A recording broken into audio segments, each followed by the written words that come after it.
احمق لوگ کہیں گے کہ مسلمان جس قبلے پر پہلے سے چلے آتے تھے اب اس سے کیوں منہ پھیر بیٹھے؟ تم کہہ دو کہ مشرق اور مغرب سب اللہ ہی کا ہے،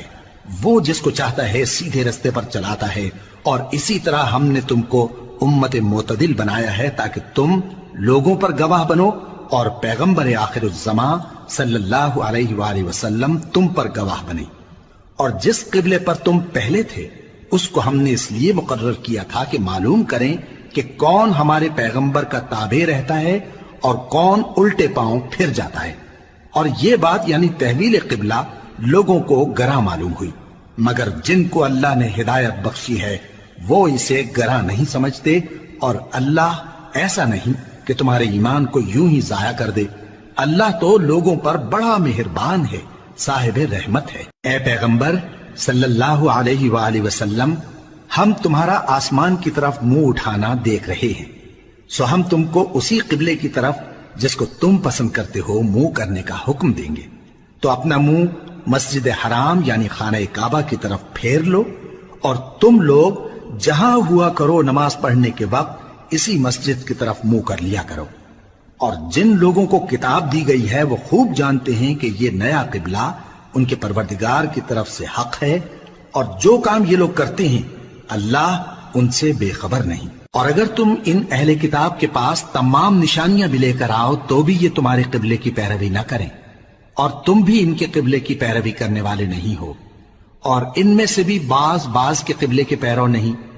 اور اگر تم باوجود اس کے کہ تمہارے پاس علم یعنی اللہ کا حکم آ چکا ہے ان کی خواہشوں کے پیچھے چلو گے تو ظالموں میں ہو جاؤ گے۔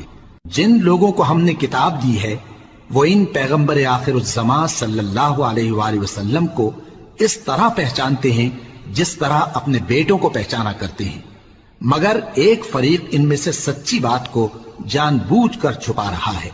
اے پیغمبر صلی اللہ علیہ وآلہ وسلم، یہ نیا قبلہ تمہارے پروردگار کی طرف سے حق ہے، تو تم ہرگز شک کرنے والوں میں نہ ہونا، اور ہر ایک شخص کے لیے ایک سمت مقرر ہے جدھر وہ عبادت کے وقت منہ کیا کرتا ہے، تو تم نیکیوں میں سبقت حاصل کرو۔ تم جہاں ہوگے اللہ تم سب کو جمع کرے گا، بے شک اللہ ہر چیز پر قادر ہے۔ اور تم جہاں سے نکلو نماز میں اپنا منہ مسجد حرام کی طرف کر لیا کرو، بے شبہ یہ تمہارے پروردگار کی طرف سے حق ہے،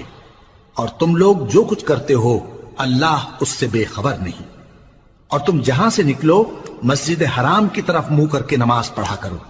اور مسلمانوں تم جہاں ہوا کرو اسی مسجد کی طرف رخ کیا کرو۔ یہ تاکید اس لیے کی گئی ہے کہ لوگ تم کو کسی طرح کا الزام نہ دے سکیں،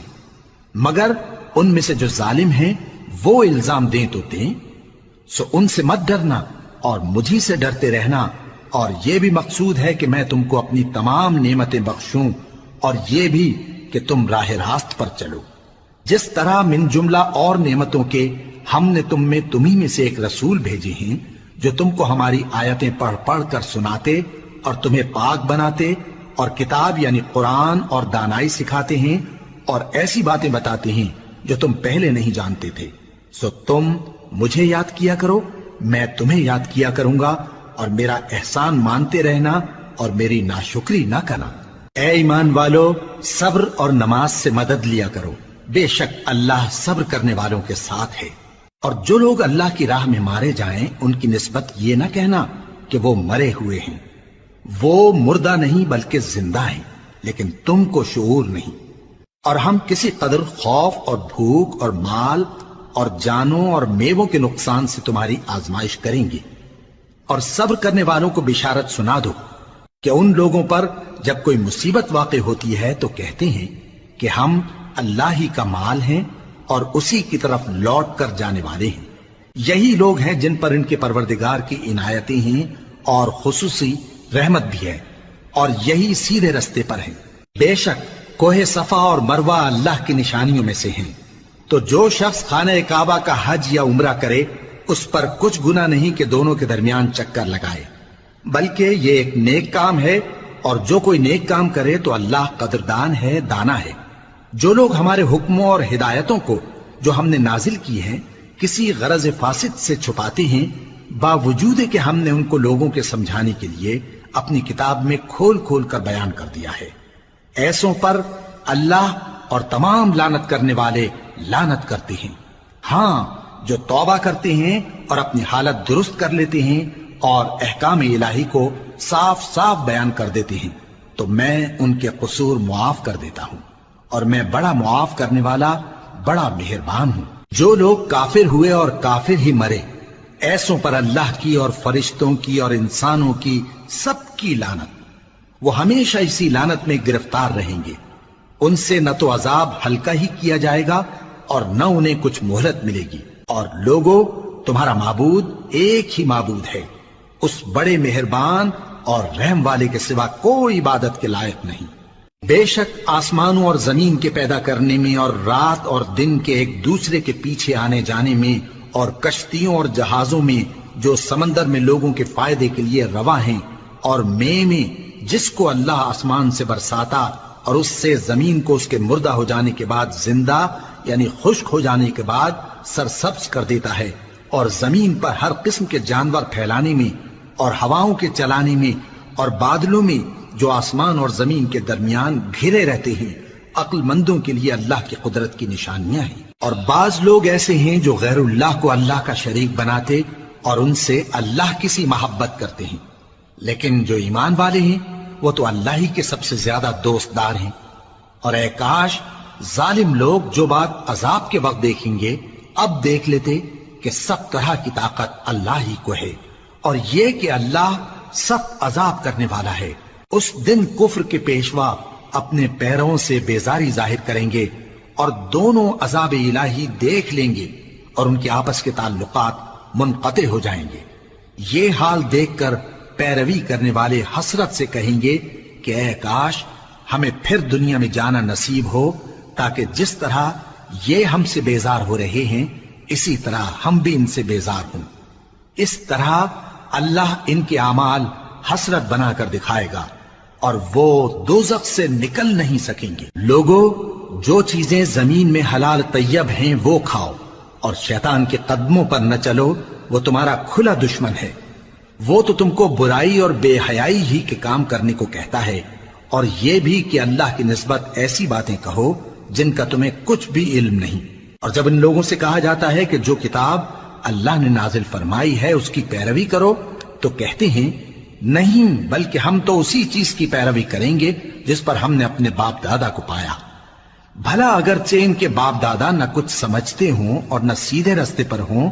تب بھی وہ انہی کی تقلید کیے جائیں گے۔ جو لوگ کافر ہیں ان کی مثال اس شخص کی سی ہے جو کسی ایسی چیز کو آواز دے جو پکار اور آواز کے سوا کچھ سن نہ سکے۔ یہ بہرے ہیں،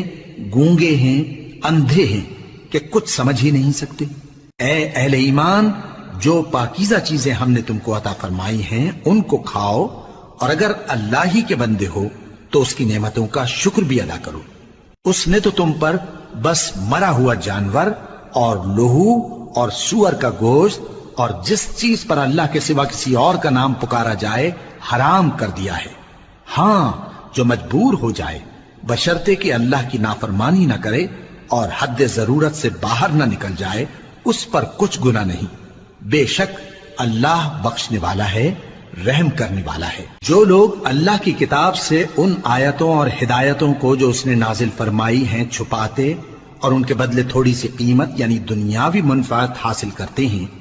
وہ اپنے پیٹوں میں محض آگ بھرتے ہیں۔ ایسے لوگوں سے اللہ قیامت کے دن نہ کلام کرے گا اور نہ ان کو گناہوں سے پاک کرے گا، اور ان کے لیے دکھ دینے والا عذاب ہے۔ یہ وہ لوگ ہیں جنہوں نے ہدایت چھوڑ کر گمراہی اور بخشش چھوڑ کر عذاب خرید لیا۔ یہ آتش جہنم کی کیسی برداشت کرنے والے ہیں۔ یہ اس لیے کہ اللہ نے کتاب سچائی کے ساتھ نازل فرمائی، اور جن لوگوں نے اس کتاب میں اختلاف کیا وہ ضد میں آ کر نیکی سے دور ہو گئے ہیں۔ نیکی یہی نہیں کہ تم مشرق و مغرب کو قبلہ سمجھ کر ان کی طرف منہ کر لو، بلکہ نیکی یہ ہے کہ لوگ اللہ پر اور روز آخر پر اور فرشتوں پر اور اللہ کی کتاب پر اور پیغمبروں پر ایمان لائیں، اور مال باوجود عزیز رکھنے کے رشتہ داروں اور یتیموں اور محتاجوں اور مسافروں اور مانگنے والوں کو دیں، اور گردنوں کے چھڑانے میں خرچ کریں، اور نماز پڑھیں اور زکات دیں، اور جب عہد کر لیں تو اس کو پورا کریں، اور سختی اور تکلیف میں اور جنگ کے وقت ثابت قدم رہیں۔ یہی لوگ ہیں جو ایمان میں سچے ہیں، اور یہی ہیں جو اللہ سے ڈرنے والے ہیں۔ مومنوں، تم کو مقتولوں کے بارے میں قصاص یعنی خون کے بدلے خون کا حکم دیا جاتا ہے، اس طرح پر کہ آزاد کے بدلے آزاد مارا جائے، اور غلام کے بدلے غلام، اور عورت کے بدلے عورت۔ اور اگر قاتل کو اس کے مقتول بھائی کے قصاص میں سے کچھ معاف کر دیا جائے تو وارث مقتول کو پسندیدہ طریق سے قرارداد کی پیروی یعنی مطالبہ خون بہا کرنا اور قاتل کو خوشخوئی کے ساتھ ادا کرنا چاہیے۔ یہ تمہارے پروردگار کی طرف سے تمہارے لیے آسانی اور مہربانی ہے۔ اب جو اس کے بعد زیادتی کرے اس کے لیے دکھ کا عذاب ہے۔ اور اے اہل عقل، حکم قصاص میں تمہاری زندگانی ہے کہ تم قتل و خونریزی سے بچو۔ تم پر فرض کیا جاتا ہے کہ جب تم میں سے کسی کو موت کا وقت آ جائے تو اگر وہ کچھ مال چھوڑ جانے والا ہو تو ماں باپ اور رشتہ داروں کے لیے دستور کے مطابق وصیت کر جائے۔ اللہ سے ڈرنے والوں پر یہ ایک حق ہے۔ پھر جو شخص وصیت کو سننے کے بعد اس کو بدل ڈالے تو اس کے بدلنے کا گناہ انہی لوگوں پر ہے جو اس کو بدلیں، اور بے شک اللہ سنتا جانتا ہے۔ اب اگر کسی کو وصیت کرنے والے کی طرف سے کسی وارث کی طرفداری یا حق تلفی کا اندیشہ ہو تو اگر وہ وصیت کو بدل کر وارثوں میں صلح کرا دے تو اس پر کچھ گناہ نہیں، بے شک اللہ بخشنے والا ہے، رحم والا ہے۔ مومنوں، تم پر روزے فرض کیے گئے ہیں جس طرح تم سے پہلے لوگوں پر فرض کیے گئے تھے تاکہ تم پرہیزگار بنو۔ روزوں کے دن گنتی کے چند روز ہیں، تو جو شخص تم میں سے بیمار ہو یا سفر میں ہو تو دوسرے دنوں میں روزوں کا شمار پورا کر لے۔ اور جو لوگ روزہ رکھنے کی طاقت رکھیں لیکن رکھیں نہیں، وہ روزے کے بدلے محتاج کو کھانا کھلا دیں۔ اور جو کوئی اپنی مرضی سے زیادہ نیکی کرے تو اس کے حق میں زیادہ اچھا ہے، اور اگر سمجھو تو روزہ رکھنا ہی تمہارے حق میں بہتر ہے۔ روزوں کا مہینہ رمضان کا مہینہ ہے جس میں قرآن اول نازل ہوا جو لوگوں کا رہنما ہے اور جس میں ہدایت کی کھلی نشانیاں ہیں اور جو حق و باطل کو الگ الگ کرنے والا ہے۔ تو جو کوئی تم میں سے اس مہینے میں موجود ہو چاہیے کہ پورے مہینے کے روزے رکھے، اور جو بیمار ہو یا سفر میں ہو تو دوسرے دنوں میں روزے رکھ کر ان کا شمار پورا کر لے۔ اللہ تمہارے حق میں آسانی چاہتا ہے اور سختی نہیں چاہتا، اور یہ آسانی کا حکم اس لیے دیا گیا ہے کہ تم روزوں کا شمار پورا کر لو، اور اس احسان کے بدلے کہ اللہ نے تم کو ہدایت بخشی ہے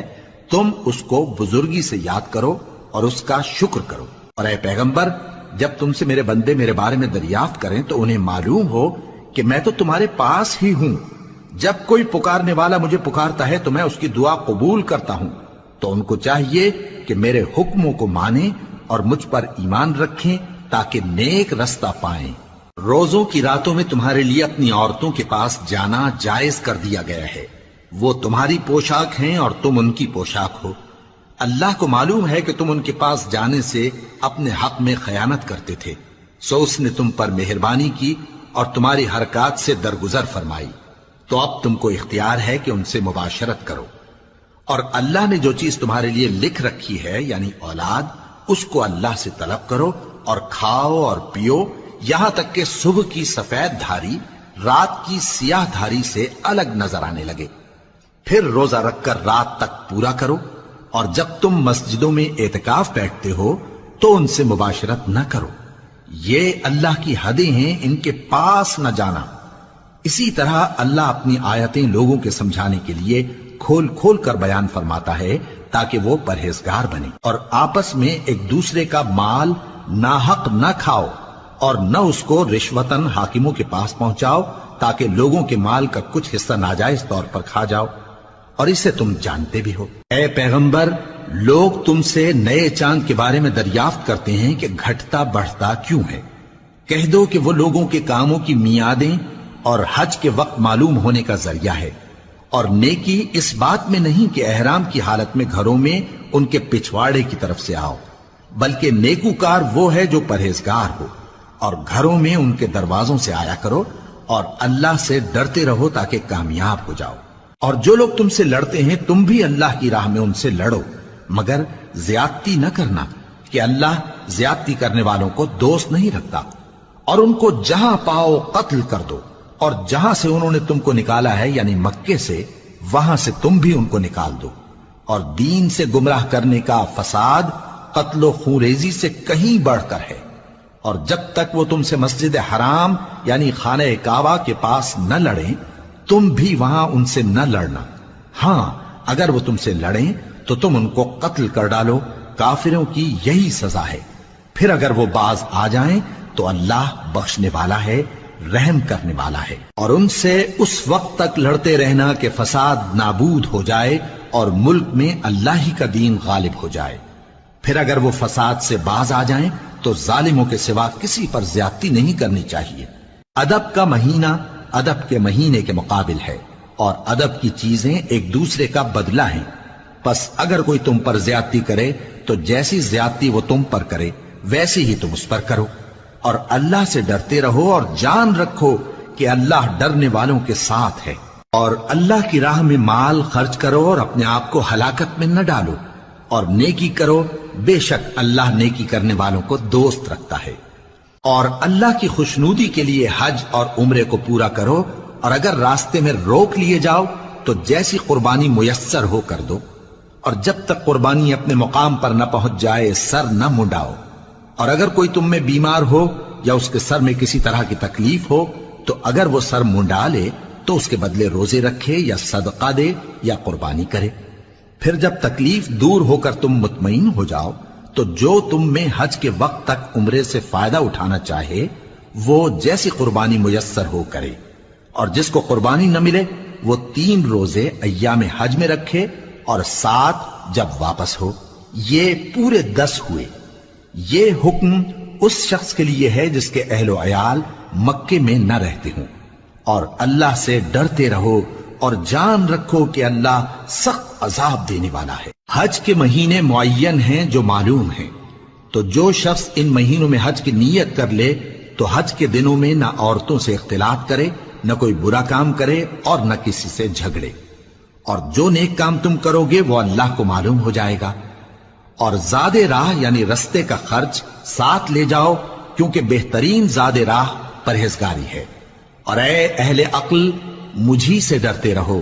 اس کا تمہیں کچھ گناہ نہیں کہ حج کے دنوں میں بذریعہ تجارت اپنے پروردگار سے روزی طلب کرو۔ اور جب عرفات سے واپس ہونے لگو تو مشعر حرام یعنی مزدلفہ میں اللہ کا ذکر کرو، اور اس طرح ذکر کرو جس طرح اس نے تم کو سکھایا، اور اس سے پیشتر تم لوگ ان طریقوں سے محض ناواقف تھے۔ پھر جہاں سے اور لوگ واپس ہوں وہیں سے تم بھی واپس ہو، اور اللہ سے بخشش مانگو، بے شک اللہ بخشنے والا ہے، رحمت کرنے والا ہے۔ پھر جب حج کے تمام ارکان پورے کر چکو تو منا میں اللہ کو یاد کرو جس طرح اپنے باپ دادا کو یاد کیا کرتے تھے، بلکہ اس سے بھی زیادہ۔ اور بعض لوگ ایسے ہیں جو اللہ سے التجا کرتے ہیں کہ اے پروردگار ہم کو جو دینا ہے دنیا ہی میں دے دے، اور ایسے لوگوں کا آخرت میں کچھ حصہ نہیں۔ اور بعض ایسے ہیں کہ دعا کرتے ہیں کہ پروردگار ہم کو دنیا میں بھی نعمت عطا فرما اور آخرت میں بھی نعمت بخشیو اور دوزخ کے عذاب سے محفوظ رکھیو۔ یہی لوگ ہیں جن کے لیے ان کے کاموں کا حصہ یعنی اجر نیک تیار ہے، اور اللہ جلد حساب لینے والا ہے۔ اور قیام منا کے دنوں میں جو گنتی کے دن ہیں اللہ کو یاد کرو، اگر کوئی جلدی کرے اور 2 ہی دن میں چل دے تو اس پر بھی کچھ گناہ نہیں، اور جو بات تک ٹھہرا رہے اس پر بھی کچھ گناہ نہیں۔ یہ باتیں اس شخص کے لیے ہیں جو اللہ سے ڈرے، اور تم لوگ اللہ سے ڈرتے رہو اور جان رکھو کہ تم سب اس کے پاس جمع کیے جاؤ گے۔ اور کوئی شخص تو ایسا ہے جس کی گفتگو دنیا کی زندگی میں تم کو دلکش معلوم ہوتی ہے، اور وہ اپنے معافی ضمیر پر یعنی اس بات پر جو اس کے دل میں ہے اللہ کو گواہ بناتا ہے، حالانکہ وہ سخت جھگڑالو ہے۔ اور جب پیٹ پھیر کر چلا جاتا ہے تو زمین میں دوڑتا پھرتا ہے تاکہ اس میں فتنہ انگیزی کرے اور کھیتی کو برباد اور انسانوں اور حیوانوں کی نسل کو نابود کر دے، اور اللہ فتنہ انگیزی کو پسند نہیں کرتا۔ اور جب اس سے کہا جاتا ہے کہ اللہ سے خوف کر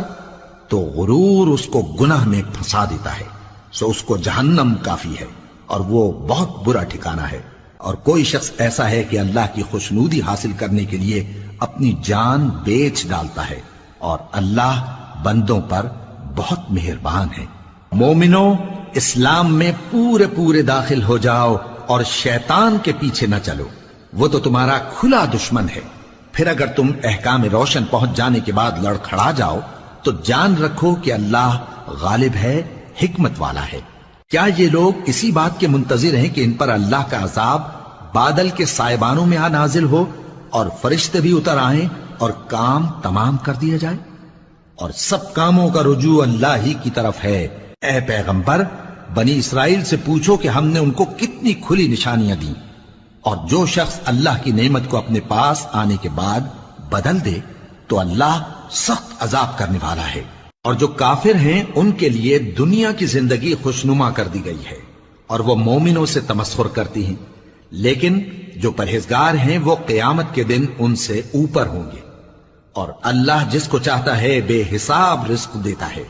پہلے تو سب لوگوں کا ایک ہی مذہب تھا، لیکن وہ آپس میں اختلاف کرنے لگے تو اللہ نے ان کی طرف بشارت دینے والے اور ڈر سنانے والے پیغمبر بھیجے، اور ان پر سچائی کے ساتھ کتابیں نازل کی تاکہ جن امور میں لوگ اختلاف کرتے تھے ان کا ان میں فیصلہ کر دے۔ اور اس میں اختلاف بھی انہی لوگوں نے کیا جن کو کتاب دی گئی تھی، باوجود کہ ان کے پاس کھلے ہوئے احکام آ چکے تھے، اور یہ اختلاف انہوں نے صرف آپس کی ضد سے کیا۔ تو جس امر حق میں وہ اختلاف کرتے تھے اللہ نے اپنی مہربانی سے مومنوں کو اس کی راہ دکھا دی، اور اللہ جس کو چاہتا ہے سیدھا رستہ دکھا دیتا ہے۔ کیا تم یہ خیال کرتے ہو کہ یوں ہی بہشت میں داخل ہو جاؤ گے، اور ابھی تم کو پہلے لوگوں کی سی مشکلیں تو پیش آئی ہی نہیں؟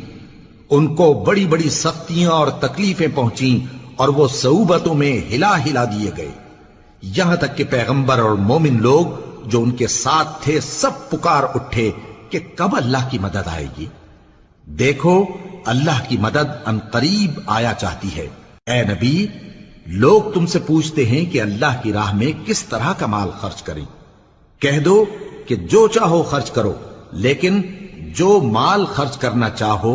وہ درجہ بدرجہ اہل استحقاق یعنی ماں باپ کو اور قریب کے رشتہ داروں کو اور یتیموں کو اور محتاجوں کو اور مسافروں کو سب کو دو،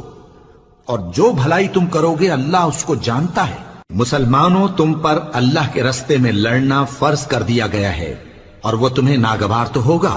مگر عجب نہیں کہ ایک چیز تم کو بری لگے اور وہ تمہارے حق میں بھلی ہو، اور عجب نہیں کہ ایک چیز تم کو بھلی لگے اور وہ تمہارے لیے مضر ہو، اور ان باتوں کو اللہ ہی بہتر جانتا ہے اور تم نہیں جانتے۔ اے پیغمبر،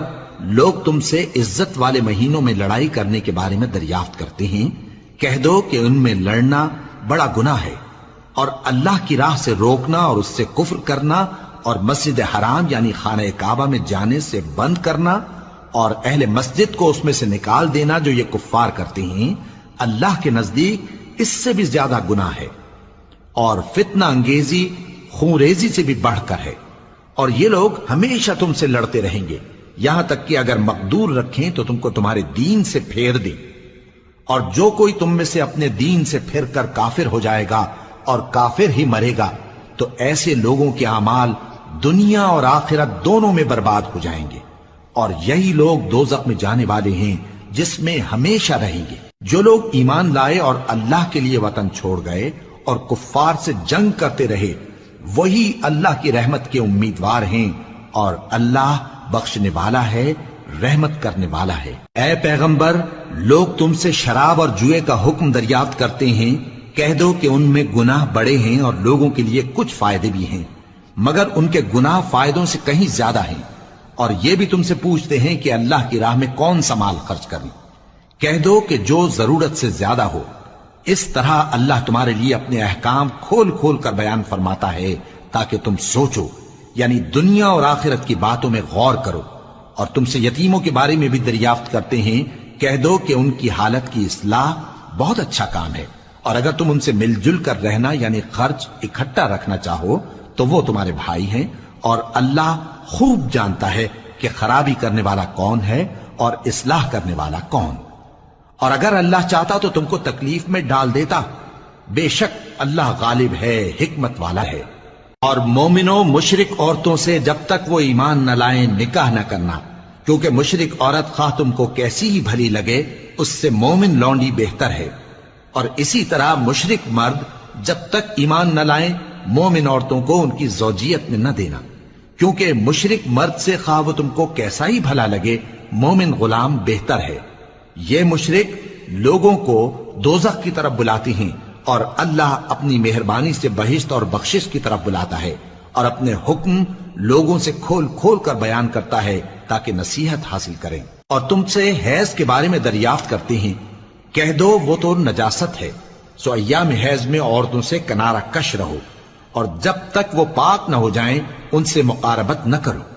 ہاں جب وہ پاک ہو جائیں تو جس طریق سے اللہ نے تمہیں ارشاد فرمایا ہے ان کے پاس جاؤ، کچھ شک نہیں کہ اللہ توبہ کرنے والوں اور پاک صاف رہنے والوں کو دوست رکھتا ہے۔ تمہاری عورتیں تمہاری کھیتی ہیں، تو اپنی کھیتی میں جس طرح چاہو جاؤ، اور اپنے لیے نیک عمل آگے بھیجو، اور اللہ سے ڈرتے رہو، اور جان رکھو کہ ایک دن تمہیں اس کے روبرو حاضر ہونا ہے۔ اور اے پیغمبر ایمان والوں کو بشارت سنا دو، اور اللہ کے نام کو اس بات کا ہیلا نہ بنانا کہ اس کی قسمیں کھا کھا کر سلوک کرنے اور پرہیزگاری کرنے اور لوگوں میں صلح و سازگاری کرانے سے رک جاؤ، اور اللہ سب کچھ سنتا ہے جانتا ہے۔ اللہ تمہاری لغو قسموں پر تم سے مواخذہ نہیں کرے گا، لیکن جو قسمیں تم قصد دلی سے کھاؤ گے ان پر مواخذہ کرے گا، اور اللہ بخشنے والا ہے بردبار ہے۔ جو لوگ اپنی عورتوں کے پاس جانے کی قسم کھا لیں ان کو 4 مہینے تک انتظار کرنا چاہیے۔ اگر اس عرصے میں قسم سے رجوع کر لیں تو اللہ بخشنے والا ہے، مہربان ہے، اور اگر طلاق کا ارادہ کر لیں تو بھی اللہ سنتا ہے جانتا ہے۔ اور طلاق والی عورتیں 3 حیض تک اپنے تئیں روکے رہیں، اور اگر وہ اللہ اور روز قیامت پر ایمان رکھتی ہیں تو ان کو جائز نہیں کہ اللہ نے جو کچھ ان کے شکم میں پیدا کیا ہے اس کو چھپائیں، اور ان کے خاوند اگر پھر موافقت چاہیں تو اس مدت میں وہ ان کو اپنی زوجیت میں لے لینے کے زیادہ حقدار ہیں۔ اور عورتوں کا حق مردوں پر ویسا ہی ہے جیسے دستور کے مطابق مردوں کا حق عورتوں پر ہے، البتہ مردوں کو عورتوں پر 1 درجہ فضیلت ہے، اور اللہ غالب ہے، صاحب حکمت ہے۔ طلاق صرف 2 بار ہے، یعنی جب 2 دفعہ طلاق دے دی جائے تو پھر عورتوں کو یا تو بطریق شائستہ نکاح میں رہنے دینا ہے یا بھلائی کے ساتھ چھوڑ دینا، اور یہ جائز نہیں کہ جو مہر تم ان کو دے چکے ہو اس میں سے کچھ واپس لے لو۔ ہاں اگر زن و شوہر کو خوف ہو کہ وہ اللہ کی حدوں کو قائم نہیں رکھ سکیں گے تو اگر عورت خاوند کے ہاتھ سے رہائی پانے کے بدلے میں کچھ دے ڈالے تو دونوں پر کچھ گناہ نہیں۔ یہ اللہ کی مقرر کی ہوئی حدیں ہیں، ان سے باہر نہ نکلنا، اور جو لوگ اللہ کی حدوں سے باہر نکل جائیں گے وہ گناہگار ہوں گے۔ پھر اگر شوہر 2 طلاقوں کے بعد تیسری طلاق عورت کو دے دے تو اس کے بعد جب تک عورت کسی دوسرے شخص سے نکاح نہ کر لے اس پہلے شوہر پر حلال نہ ہوگی۔ ہاں اگر دوسرا خاوند بھی طلاق دے دے اور عورت اور پہلا خاوند پھر ایک دوسرے کی طرف رجوع کر لیں تو ان پر کچھ گناہ نہیں، بشرطے کہ دونوں یقین کریں کہ اللہ کی حدوں کو قائم رکھ سکیں گے، اور یہ اللہ کی حدیں ہیں، ان کو وہ ان لوگوں کے لیے بیان فرماتا ہے جو علم رکھتے ہیں۔ اور جب تم عورتوں کو 2 دفعہ طلاق دے چکو اور ان کی عدت پوری ہو جائے تو انہیں یا تو حسن سلوک سے نکاح میں رہنے دو یا بطریق شائستہ رخصت کر دو، اور اس نیت سے ان کو نکاح میں نہ رہنے دینا چاہیے کہ انہیں تکلیف دو اور ان پر زیادتی کرو، اور جو ایسا کرے گا وہ اپنا ہی نقصان کرے گا۔ اور اللہ کے احکام کو ہنسی اور کھیل نہ بناؤ، اور اللہ نے تم کو جو نعمتیں بخشی ہیں اور تم پر جو کتاب اور دانائی کی باتیں نازل کی ہیں جن سے وہ تمہیں نصیحت فرماتا ہے ان کو یاد کرو، اور اللہ سے ڈرتے رہو، اور جان رکھو کہ اللہ ہر چیز سے واقف ہے۔ اور جب تم عورتوں کو طلاق دے چکو اور ان کی عدت پوری ہو جائے تو ان کو اپنے شوہروں کے ساتھ جب وہ آپس میں جائز طور پر راضی ہو جائیں نکاح کرنے سے مت روکو۔ اس حکم سے اس شخص کو نصیحت کی جاتی ہے جو تم میں اللہ اور روز آخر پر یقین رکھتا ہے، یہ تمہارے لیے نہایت خوب اور بہت پاکیزگی کی بات ہے،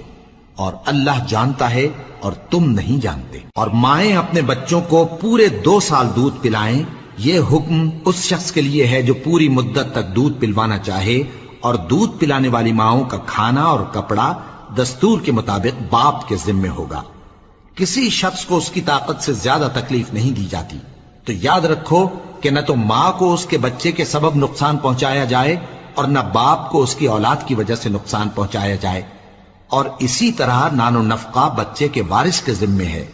اور اگر دونوں یعنی ماں باپ آپس کی رضامندی اور صلاح سے بچے کا دودھ چھڑانا چاہیں تو ان پر کچھ گناہ نہیں، اور اگر تم اپنی اولاد کو دودھ پلوانا چاہو تو تم پر کچھ گناہ نہیں، بشرطے کہ تم دودھ پلانے والیوں کو دستور کے مطابق ان کا حق جو تم نے دینا کیا تھا دے دو، اور اللہ سے ڈرتے رہو اور جان رکھو کہ جو کچھ تم کرتے ہو اللہ اس کو دیکھ رہا ہے۔ اور جو لوگ تم میں سے مر جائیں اور عورتیں چھوڑ جائیں تو وہ عورتیں 4 مہینے اور 10 دن اپنے آپ کو روکے رہیں، اور جب یہ عدت پوری کر چکیں اور اپنے حق میں پسندیدہ کام یعنی نکاح کر لیں تو تم پر کچھ گناہ نہیں، اور اللہ تمہارے سب کاموں سے واقف ہے۔ اگر تم اشارے کنائے میں عورتوں کو نکاح کا پیغام بھیجو یا نکاح کی خواہش کو اپنے دلوں میں مخفی رکھو تو تم پر کچھ گناہ نہیں۔ اللہ کو معلوم ہے کہ تم ان سے نکاح کا ذکر کرو گے، مگر ایام عدت میں اس کے سوا کے دستور کے مطابق کوئی بات کہہ دو، پوشیدہ طور پر ان سے قول و قرار نہ کرنا، اور جب تک عدت پوری نہ ہو لے نکاح کا پختہ ارادہ نہ کرنا، اور جان رکھو کہ جو کچھ تمہارے دلوں میں ہے اللہ کو سب معلوم ہے، تو اس سے ڈرتے رہو اور جان رکھو کہ اللہ بخشنے والا ہے، حلم والا ہے۔ اور اگر تم عورتوں کو ان کے پاس جانے یا ان کا مہر مقرر کرنے سے پہلے طلاق دے دو تو تم پر کچھ گناہ نہیں، ہاں ان کو دستور کے مطابق کچھ خرچ ضرور دو، یعنی مقدور والا اپنے مقدور کے مطابق دے اور تنگ دست اپنی حیثیت کے مطابق۔ نیک لوگوں پر یہ ایک طرح کا حق ہے۔ اور اگر تم عورتوں کو ان کے پاس جانے سے پہلے طلاق دے دو لیکن مہر مقرر کر چکے ہو تو آدھا مہر دینا ہوگا۔ ہاں اگر عورتیں مہر بخش دیں یا مرد جن کے ہاتھ میں عقد نکاح ہے اپنا حق چھوڑ دیں اور پورا مہر دے دیں تو ان کو اختیار ہے۔ اور اگر تم مرد لوگ ہی اپنا حق چھوڑ دو تو یہ پرہیزگاری کی بات ہے، اور آپس میں بھلائی کرنے کو فراموش نہ کرنا۔ کچھ شک نہیں کہ اللہ تمہارے سب کاموں کو دیکھ رہا ہے۔ مسلمانوں، سب نمازیں خصوصاً بیچ کی نماز یعنی نماز عصر پورے اہتمام کے ساتھ ادا کرتے رہو اور اللہ کے آگے ادب سے کھڑے رہا کرو۔ پھر اگر تم خوف کی حالت میں ہو تو پیادے یا سوار جس حال میں ہو نماز پڑھ لو۔ پھر جب امن و اطمینان ہو جائے تو جس طریق سے اللہ نے تم کو سکھایا ہے جو تم پہلے نہیں جانتے تھے اللہ کو یاد کرو۔ اور جو لوگ تم میں سے مر جائیں اور عورتیں چھوڑ جائیں وہ اپنی عورتوں کے حق میں وصیت کر جائیں کہ ان کو 1 سال تک خرچ دیا جائے اور گھر سے نہ نکالی جائیں۔ ہاں اگر وہ خود گھر سے چلی جائیں اور اپنے حق میں پسندیدہ کام یعنی نکاح کر لیں تو تم پر کچھ گناہ نہیں، اور اللہ زبردست ہے، حکمت والا ہے۔ اور مطلقہ عورتوں کو بھی دستور کے مطابق نان و نفقہ دینا چاہیے، پرہیزگاروں پر یہ بھی حق ہے۔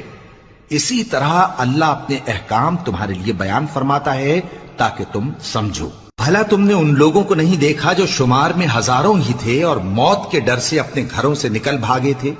تو اللہ نے ان کو حکم دیا کہ مر جاؤ، پھر ان کو زندہ بھی کر دیا۔ کچھ شک نہیں کہ اللہ لوگوں پر مہربانی رکھتا ہے، لیکن اکثر لوگ شکر نہیں کرتے۔ اور مسلمانوں، اللہ کی راہ میں جہاد کرو اور جان رکھو کہ اللہ سب کچھ سنتا ہے، سب کچھ جانتا ہے۔ کون ہے کہ اللہ کو قرض حسنہ دے کہ وہ اس کے بدلے اس کو کئی گنا زیادہ دے گا، اور اللہ ہی روزی کو تنگ کرتا اور وہی اسے کشادہ کرتا ہے، اور تم اسی کی طرف لوٹ کر جاؤ گے۔ بھلا تم نے بنی اسرائیل کی ایک جماعت کو نہیں دیکھا جس نے موسیٰ کے بعد اپنے پیغمبر سے کہا کہ آپ ہمارے لیے ایک بادشاہ مقرر کر دیں تاکہ ہم اللہ کی راہ میں جہاد کریں؟ پیغمبر نے کہا کہ اگر تم کو جہاد کا حکم دیا جائے تو ایسا تو نہیں کہ لڑنے سے پہلو تہی کرو۔ وہ کہنے لگے کہ ہم اللہ کی راہ میں کیوں نہ لڑیں گے جبکہ ہم وطن سے خارج اور بال بچوں سے جدا کر دیے گئے۔ پھر جب ان کو جہاد کا حکم دیا گیا تو چند اشخاص کے سوا سب پھر گئے، اور اللہ ظالموں سے خوب واقف ہے۔ اور پیغمبر نے ان سے یہ بھی کہا کہ اللہ نے تم پر طالوت کو بادشاہ مقرر فرمایا ہے، وہ بولے کہ اسے ہم پر بادشاہی کا حق کیوں کر ہو سکتا ہے؟ اس سے بڑھ کر بادشاہی کے مستحق تو ہم ہیں، اور اس کے پاس تو بہت سی دولت بھی نہیں۔ پیغمبر نے کہا کہ اللہ نے اس کو تم پر فضیلت دی ہے اور بادشاہی کے لیے منتخب فرمایا ہے۔ اس نے اسے علم بھی بہت سا بخشا ہے اور تن و توش بھی بڑا عطا کیا ہے، اور اللہ کو اختیار ہے جسے چاہے بادشاہی بخشے، وہ بڑا کشائش والا ہے، دانا ہے۔ اور پیغمبر نے ان سے کہا کہ ان کی یعنی طالوت کی بادشاہی کی نشانی یہ ہے کہ تمہارے پاس وہ صندوق آئے گا جس کو فرشتے اٹھائے ہوئے ہوں گے، اس میں تمہارے پروردگار کی طرف سے تسلی بخشنے والی چیز ہوگی اور کچھ اور چیزیں بھی ہوں گی جو موسیٰ اور ہارون چھوڑ گئے تھے۔ اگر تم ایمان رکھتے ہو تو یہ تمہارے لیے ایک بڑی نشانی ہے۔ غرض جب طالوت فوجیں لے کر روانہ ہوا تو اس نے ان سے کہا کہ اللہ ایک نہر سے تمہاری آزمائش کرنے والا ہے، جو شخص اس میں سے پانی پی لے گا اس کی نسبت تصور کیا جائے گا کہ وہ میرا نہیں، اور جو نہ پیے گا وہ سمجھا جائے گا کہ میرا ہے۔ ہاں اگر کوئی ہاتھ سے چلو بھر پانی لے لے تو خیر۔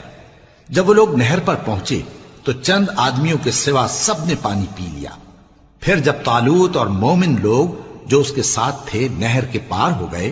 تو کہنے لگے کہ آج ہم میں جالوت اور اس کے لشکر سے مقابلہ کرنے کی طاقت نہیں۔ جو لوگ یقین رکھتے تھے کہ ان کو اللہ کے روبرو حاضر ہونا ہے، وہ کہنے لگے کہ بسا اوقات تھوڑی سی جماعت نے اللہ کے حکم سے بڑی جماعت پر فتح حاصل کی ہے، اور اللہ ثابت قدم رہنے والوں کے ساتھ ہے۔ اور جب وہ لوگ جالوت اور اس کے لشکر کے مقابل میں آئے تو اللہ سے دعا کی کہ اے پروردگار، ہم پر صبر کے دہانے کھول دے اور ہمیں لڑائی میں ثابت قدم رکھ اور لشکر کفار پر فتح یاب کر۔ تو طالوت کی فوج نے اللہ کے حکم سے ان کو شکست دے دی، اور داؤد نے جالوت کو قتل کر ڈالا، اور اللہ نے ان کو بادشاہی اور دانائی بخشی اور جو کچھ چاہا سکھایا۔ اور اگر اللہ لوگوں کو ایک دوسرے پر چڑھائی اور حملہ کرنے سے نہ ہٹاتا رہتا تو کرۂ ارض تباہ ہو جاتا، لیکن اللہ اہل عالم پر بڑا مہربان ہے۔ یہ اللہ کی آیتیں ہیں جو ہم تم کو سچائی کے ساتھ پڑھ کر سناتے ہیں، اور اے محمد صلی اللہ علیہ وآلہ وسلم، تم بلا شبہ پیغمبروں میں سے